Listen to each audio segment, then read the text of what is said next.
it doesn't matter what type of music you're playing, whether it's jazz, classical, or whatever, you got to approach it with the same seriousness and check the history of this music, because all music has a root. So I did that with reggae, and that's how I ended up doing reggae albums. That's how I fell in love with reggae, by making that same journey through reggae that I did through jazz. And then I did the same thing with calypso.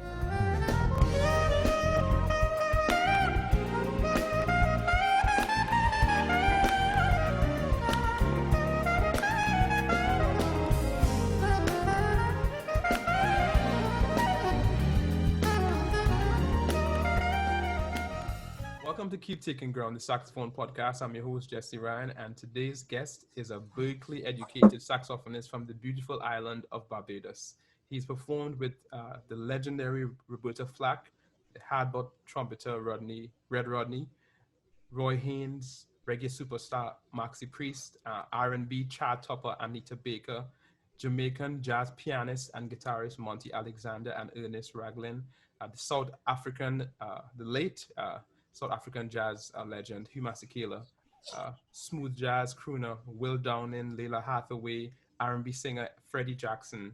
Besides touring with his own band, he has served as the musical director for Eddie Grant, as well as recorded with Ralph McDonald, and also the late Luther Vandross. I want to add that he's, in my opinion, the foremost saxophone player in the English-speaking Caribbean. He's also a dad. So welcome to the podcast, Arturo Tappin. It's such a pleasure to have you here, man. Thank you. Yeah, man. When I was planning this first season of Keep Taking Ground podcast, I had a long list of people that I wanted to be a part of it, because the goal is to get to 100 interviews. But this season, I said, I have to have Arturo on this season. So I was really pleased that you were gracious enough to be a part of it. Thank you. Yeah, man. So when I started playing the saxophone, there were three names that kept coming up. And by the way, if you're listening to the podcast, as I mentioned, Arturo is a dad, so you might hear young Arturo interrupt us, but it's all part of the package, So, there were three names that I heard really early. One of them was Frankie Francis, the saxophone player from Trinidad. Right. Another one was Francis Prime, another saxophone player from South Trinidad. And then the other name that I heard all the time was Arturo Tappin. Correct. And, so from when I started, you've been doing this for a very long time. So I'm going to give you the floor now. Let's start at the very beginning. How did you begin playing the saxophone? It was not by choice, I can tell you that. My first instrument was actually violin when I went to secondary school. It was Combermere School in Barbados.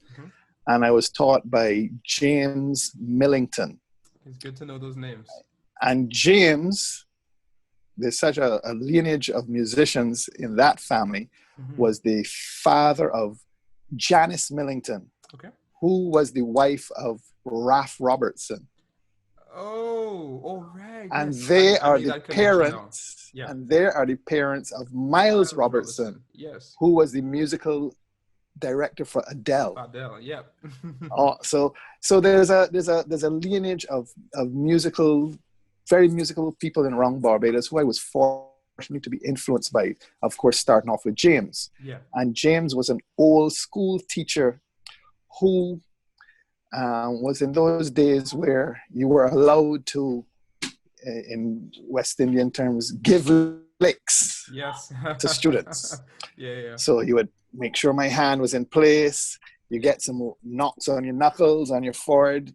And that really helped discipline me to regular practice. So when I started playing violin, my dad would make sure I put half an hour of scales before I had breakfast. Wow. That was the first thing I had to do. I then joined the cadet band because I found out at 12 years old you could join the cadet band and you would have the opportunity to go on the rifle range and shoot. Nice. Little did I know they would discover that I played violin, and so they put me in the cadet band. Mm-hmm. and my dreams of shooting a rifle disappeared. And I had two choices, clarinet or Mm-hmm. xylophone. Right. So I picked the clarinet, Right. and I fell in love with it. There was really no formal training immediately, Okay. but I would go on the weekends to the police band to Winslow Allen, Mm-hmm. who was the solo clarinetist in the police band, and I would again get some classical discipline. At the time, I didn't appreciate it, but I realized it helped me a lot in the long run, drilling these things every weekend. Mm-hmm. By the time I hit 15, Mm-hmm. there was a jazz band at Harrison College led by Nicholas Branker Okay. and managed by our now Prime Minister, Mia Motley. Oh, wow. So she invited me to come and audition for the band, which I did. And they were playing Chuck Mangione Feels So Good, because this was like the late 70s, right? Mm-hmm. And that was a #1 hit. Yeah. So at that time, I used to improvise all the time when I was in the cadet band playing marching music. I didn't know what I was doing. I just thought, this melody sounds better than what's written on the paper. Right. And I would get in a lot of trouble for it. You know, everybody's reading and I'm just improvising. And by the time I got to this band with Nicholas and they called the tune, I was just playing off of instinct. I didn't know chords. I didn't know anything. And because I had enough technical training at that time, classically with scales, I could run up and down the clarinet. And they were impressed enough that they gave me a spot in the band. But the next day, I got a call from the manager. Mm-hmm. Mia said, they like you, they want you to play, but they don't like clarinet. So I borrowed my brother's saxophone and went back to the next rehearsal. Mm-hmm. And I literally just picked up the sax and started playing it. I actually didn't like it very much because the only sound I was accustomed at that time was the pureness of a violin and a clarinet. And I picked up this alto sax. It's so raw. Mm-hmm. And at 15 years old, I started playing a kind of a jazz fusion, smooth jazz kind of band, playing saxophone at age 15, reluctantly, but I wanted to get in a band because that's how you get a girlfriend. Exactly. Yeah. I have a similar story in terms of like deciding that I wanted to pursue music seriously. So I remember I started playing the saxophone when I was around 14 years old, and I was first playing in my schools, which is Trinity College. And shout out to Michelle Huggins, who was my music teacher back then. Yeah. So it was a pan ensemble, steel pan. Mm-hmm. So I started off playing steel pan, and then once I started playing saxophone, I started playing solos with the steel band. So we had this gig. I think it was the 80th celebration of the Anglican Church. I went to an Anglican school in Trinidad. Yeah. And so all the Anglican schools came together, and we performed. I believe it was Black Orpheus. Mm-hmm. And so we get on stage, and the intro goes, and I start playing the melody. And all the girls in the crowd went, yeah. And right then, I knew I wanted to be a musician. Right. This is working. This is working. Yeah. It's so good to hear the background of where you come from and kind of like the trajectory of what led you to pick up the saxophone, because many times we just see you you performing on stage, but we don't know the story behind it, the how and why, the how and the why. You mentioned your dad having in our conversation before, you mentioned your dad having a large music collection. How did that influence you in terms of like your artistic direction? Yeah. Well, those few years that I just spoke about, those were all conscious decisions and stuff like that. But at the time, I didn't know it, but I was very influenced by my dad's record collection. Right. So he was one of those people who went to England, got a bunch of records while he was working there. He was a photographer, and he brought it back to the Caribbean. Mm-hmm. And so on the weekends, sometimes during the week, he would be playing probably the largest collection of Frank Sinatra records and reel-to-reels that you ever saw in your life. So I knew all that material. And he went all from there to Sparrow, to Kitchener, to the Beatles, and John Coltrane's A Love Supreme, Cannonball Adderley, Stan Getz, Coleman Hawkins, you know, Paul Desmond. So all this music I was bombarded with every weekend. And I was quite annoyed by it, you know, from a kid. I was like, do we have to hear that again? But as you would know, that's really what sank in via osmosis. And that has helped to develop my musical understanding. I have so many tunes in my subconscious that I probably don't even remember. Sometimes I go through a real book and pick a tune according to letter, and I don't recognize the title. And I start to play the melody and say, wait, I know this. Right. Yeah. That's very cool, but man. In terms of this, and this is specifically speaking to saxophone players, in terms of something technical that happened to me, that I discovered only after teaching students from Barbados and Trinidad as well, in the Caribbean in general. When I teach saxophone students who did not have that opportunity to hear that music, when we're teaching how to improvise, and in particular how to swing, there's a misconception that swing is, you know, dotted quaver, semi-quaver, comes from, and sadly it happens in a lot of police bands where there's a military influence and they play pa pa ta pa pa pa ta pa ta ta pa ta. You know, this overly exaggerated concept of what they think swing is. And the nuances that you get out of a saxophone by simply tonguing every other note, using breath, capturing the actual feel of the quavers to make it swing. I didn't have any of those issues. I just played like that naturally because it was in my head, this is how it's going to sound. But if you don't have the opportunity to hear how it's supposed to sound, you know, sometimes a difficult crossover to get that tongue and the rhythm of African-American music that's supposed to swing hard, you know. Well, you know, it's. I think that's so important. But I also want to point out that, you know, for you, it didn't just happen by the way, because I think there's an extra step in there. Yes, you have to immerse yourself in hearing the music, but you also have to pay attention. You also have to listen actively. Yes. Because I remember there was a period of time for me where I would fall asleep listening to Kenny Garrett, like every single day.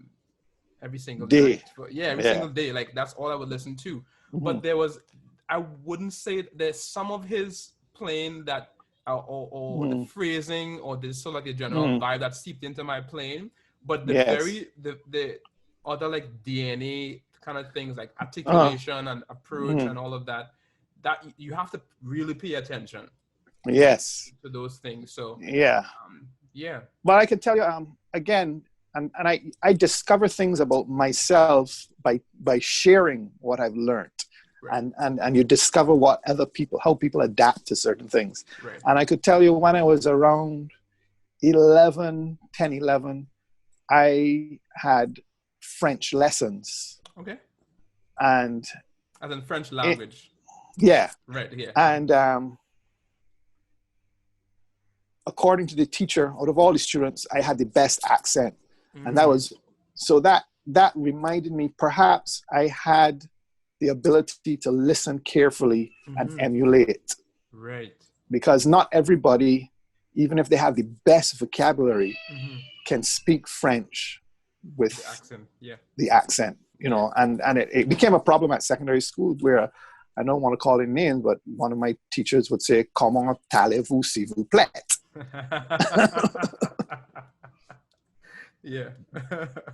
That's really good, man. So let's fast forward a little bit into maybe your late teens. So you start performing at 15 and you're performing all around the island. What happened next to you? we had a regular visitor to the island Okay. who met one of the jazz radio people and became very good friends. Okay. And I got invited to one of these parties because by then I was known over the island as the, sax jazz young cat, Mm-hmm. Yeah. And so by meeting these people and expressing my interest, they sent me some material to practice. Okay. And there was a Barbadian guy who went to a college and studied music. Mm-hmm. And he came to Barbados. He was a Hammond BP3, a guy called Lloyd Wilson Jr., who had also brought Arthur Price up to Barbados. And I got to work with them. Okay, nice. And between that and the video and whatever, I sent this video in. Mm-hmm. And it was Lee Elliott Burke, who was the founder of Berklee. Mm-hmm. So he and his wife used to holiday. They sent me material to practice. And I got a small Phil Woods alto sax scholarship, and that really helped because by the time I was 18, 19, I already had O-level music, grade 8, and I couldn't tell you the difference between a C major 7 or a C7 because it was not discussed in the traditional British way of teaching music. Yeah. I never even heard of 8th notes and 16th notes. It was crotchet, quaver, semi-quaver, So here I am now. I've got the scholarship. I've landed in America. Yeah. I've got to do my audition into Berklee. Mm-hmm. The only advantage I had is that I'd played with so many shows and concerts and gigs with older jazz musicians. Yeah. I was kind of picking up a better idea of what was going on, but it was all by instinct. If it sounded bright, that was some major stuff. If it sounded dark, it was some minor stuff. If it sounded really dark, I had figured out a minor was connected to a minor that was connected to another minor, and it was called a diminished. I didn't really know what it was, but I kind of figured out because somewhere along the way I might have heard Sonny Stitt play, and I had that under my fingers. My uncle Elambe Motley had dropped off. Charlie Parker playing A Night in Tunisia. I was listening to that and I thought, well, this is total nonsense. What is this he giving me? My ears weren't big enough. But over a couple of years, just before I got to Berklee, I picked up one little 2-5. Didn't know it was a 2-5. But somehow by jamming, I figured out, hey, it goes here when I'm playing a 12-bar blues. Right. And I got a good enough audition that I got a 4 for improv. And I got in a couple of good ensembles. I got a good teacher. I got Andy McGee, and I started to learn harmony.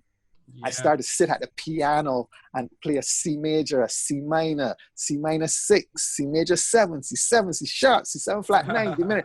It all started to make sense. The piano and Berklee is what opened up everything for me. But you're talking about the process of learning the music in such a very natural and auditory way, which in many ways is sort of a lost thing. With like there's the emergence of like traditionalized, institutionalized music. There isn't as much of a stress on just like learning the music that way. And to be honest, that's something that I've recently just kind of come back to, just like just listen to the music and try to pick up as much information. Charlie Parker's solo only makes sense depending on what the rest of the band is playing. So it's not just listening to the solo, but everything that's happening around it. That's great, man. So you've done some pretty amazing things and played with some really amazing artists throughout your career, and I named some of them earlier on. But my question for you now is that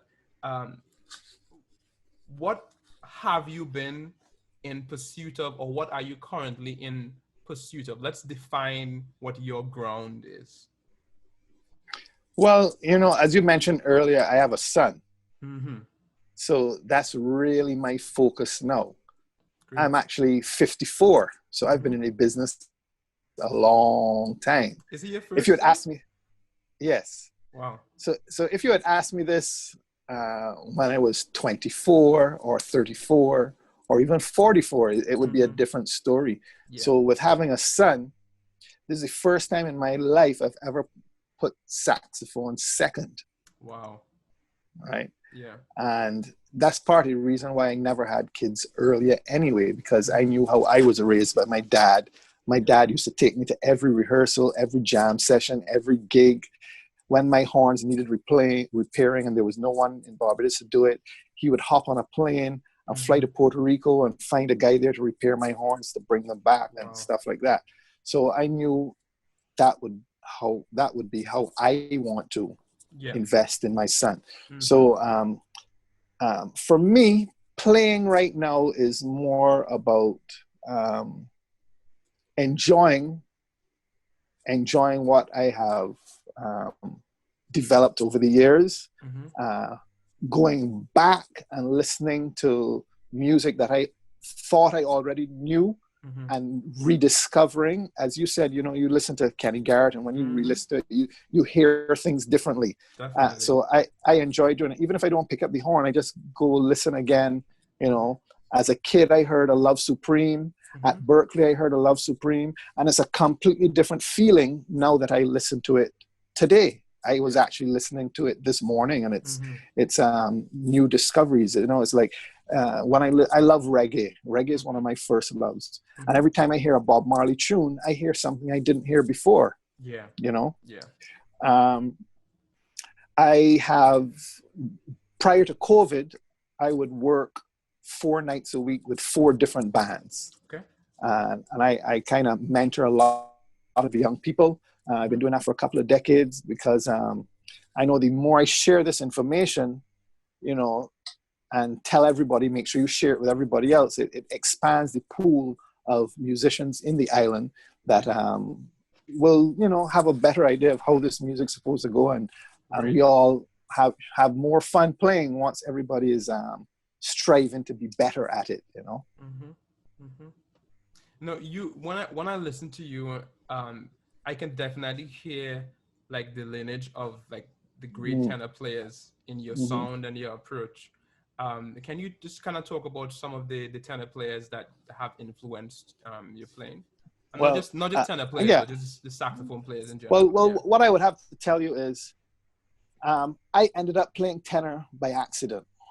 Right. I was really an alto player for many years, and while I was for like half my time at Berklee, I was an alto player. But every night I would go by Wally's, and I had an old saxophone case. But in that saxophone case was a Mark VI original lacquer Selmer that I had gotten from my same uncle Elombe again. He had sourced it through a cousin of his, and I had this great saxophone with. I had the original mouthpiece, but around the time I went to Berklee, I just before Berklee, I discovered David Sanborn. So I got a Dukoff mouthpiece, and I was really working on a combination of, coming out of Grover, Washington, of course. I was working on a combination of Grover, but then somehow I fell in love with this Dave Sanborn rock and roll aggressiveness. Yes. Which became very useful for me for playing bigger shows when you were playing to bigger audiences and dance audiences, Yes. I wasn't just doing the intimate dinner gigs. So that helped me a lot. And then, of course, at Berklee, I spent a lot of time on Parker and Cannonball for the first year or two. So it was kind of at odds with each other because having a Dave Sanborn rock and roll tone, trying to mix it with Charlie Parker and Cannonball, I was kind of at odds trying to make it work. It was a fight to make it all work together. Okay. But I enjoy that journey. I'll go by Wally's every night, jamming. And then one winter night, I decided, you know what? In case I slipped and fell, I'm not going to carry this little case on my bag. I'm going to take my original hard case for my Selmer Mark VI, put it in there, and it was an alligator skin looking case. I don't think it was real alligator skin. And I played, left it on the corner stage. If you know Wally's at all, it's one entrance in and out. And somehow I looked away and somebody stole the horn. No way. So there I am at Berklee with no instrument. Man. Back in those days, there were so many people from Berklee. Somehow there were these telephone numbers. I'm sure they weren't legal. Actually, yes, I know they weren't legal. And people would go to the telephone booth and make a phone call using this code that was probably connected to some major company, and they'd make these overseas calls to their family, whatever. Anyway, there was a French guy there who did not know that he should not make it from his home phone. And he got caught. So he owed like thousands of dollars. And he had 2 Selmers, one of which I was able to get at a great price because he needed the money to pay for the telephone bill. And that's how I ended up playing tenor. Whoa, what a story. Wow. And so I immediately dropped all the alto stuff I was doing. I had the Autolink mouthpiece, Rico Reeds, I think. No, Lavaz medium. And I was in the practice room every day trying to figure out how to play this tenor. And I went straight to Coltrane. But I also had a lot of Stan Getz in my subconscious. I listened to a lot of Ben Webster. I then went to a lot of Dexter Gordon. Who else? Joe Henderson was popular at Berklee at the time, so I checked out some of Joe Henderson's stuff. But in terms of spending a lot of time in the practice room, I was doing that period of Coltrane, doing sheets of sound around the Miles Davis period. And that's really my main influence around that time. Wow. It's really good to hear some of that background of sort of like your process. And it seemed like if you would really trying to trace the lineage of the saxophone, really, whether it was alto or tenor. And also, how did that influence your approach to finding the roots of like calypso and Caribbean forms? Okay, so I guess when I started playing, like I told you before, it was all by instinct and stuff. And I always thought, hey man, when I hit about 40, I might sound like Charlie Parker, not realizing that Charlie Parker had died before he was 40. And not realizing the age group, the age range of some of these guys that I grew up listening to, they were in their 20s, you know? And so when I went to Berklee, I discovered that you had to work extra hard because there were kids that were coming in that already sounded like Parker and Cannonball and whatever, and they weren't even 20 years old yet. Most of those times they went to an art school or their parents were a musician or whatever. They basically just came to Berklee because, you know, they got a full ride or they had nothing else to do or they just wanted to make contacts because they were already incredible. So being at Berklee helped me discover the process of transcribing and nuances that make each particular type of music sound like what it sounds like. So vibrato, for instance, vibrato from the 1930s is different to vibrato in the 40s, 50s, 60s, 70s. It changes. Things become popular. At one point in the 80s, everybody tried to sound like Dave Sanborn. Now, nobody wants to sound like that anymore. Everybody wants to be smooth. I break it down to venues.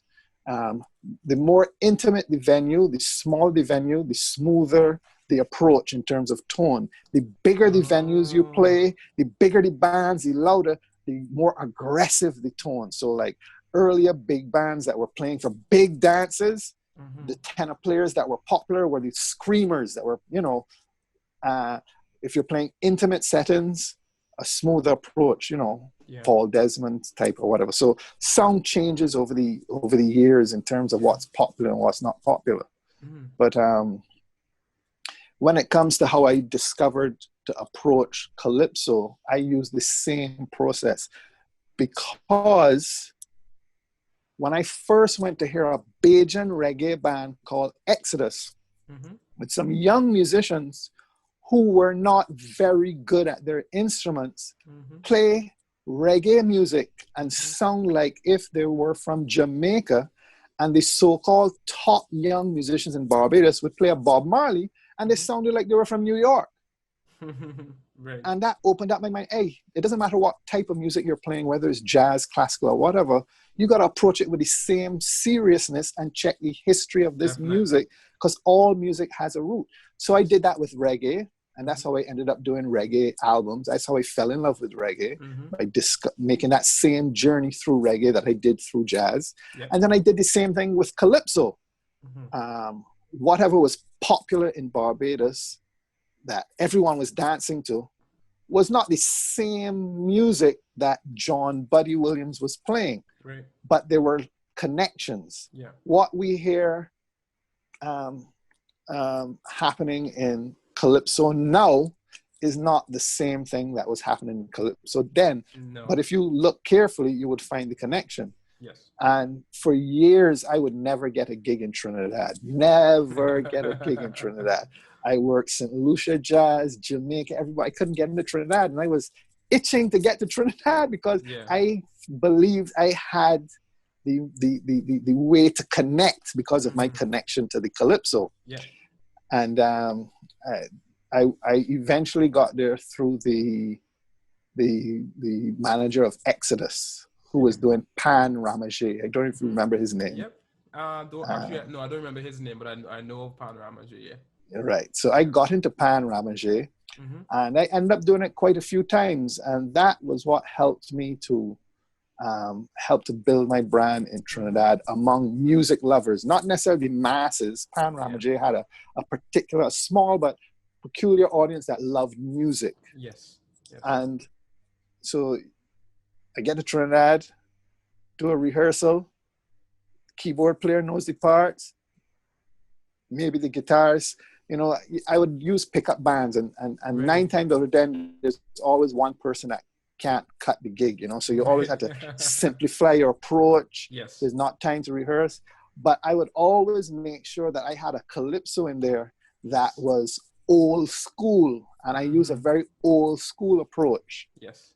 And anytime I got to that, you know, I play a jazz tune, a pop tune. When I got to that old school calypso thing, the audience seemed to have some spiritual awakening, because I don't think there were many people at the time doing it, even though it was Trini music that I was playing. Everybody would play whatever was the hottest soca, a jazz standard or a smooth jazz or a pop, but nobody was really going back and play those tunes that everybody grew up on.